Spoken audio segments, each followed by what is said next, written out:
Dans les années 70, le public français découvre Amanda Lear. La chanteuse a déjà vendu 1 million de disques avec son titre Tomorrow. Connue en Allemagne, en Italie, tout ça, elle ne manque pas de se faire remarquer dans l'Hexagone. Je les surprenais beaucoup parce que je chantais en anglais.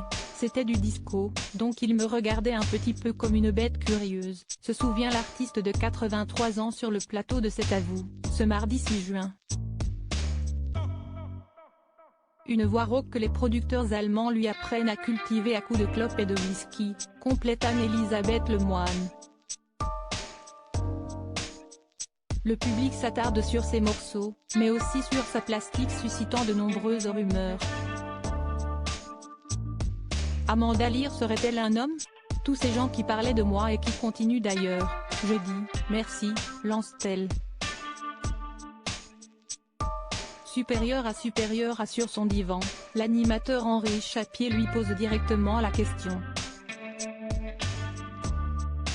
Amanda Lear reconnaissante envers la rumeur, loin de se laisser atteindre par les rumeurs, qu'elle compare à un chewing-gum accroché à votre pied, elle en est même reconnaissante.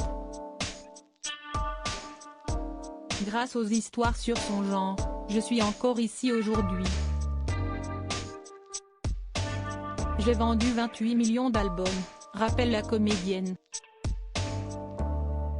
L'ancien mannequin ajoute, moi, ça m'a vraiment beaucoup servi.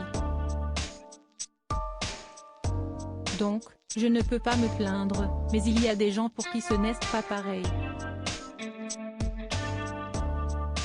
Ça peut leur faire beaucoup de mal.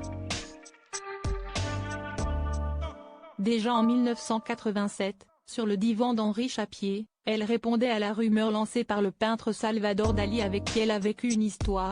Les gens ont besoin de merveilleux, d'extraordinaire, et que pour vendre Amanda Lear, on pouvait cultiver cette légende.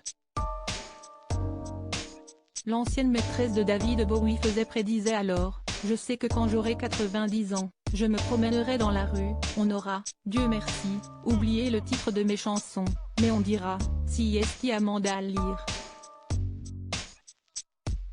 Vous savez bien, on disait que c'était un garçon.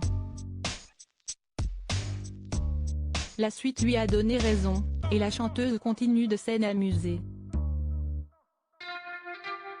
Crédit photo, capture d'écran C'est à vous France 5.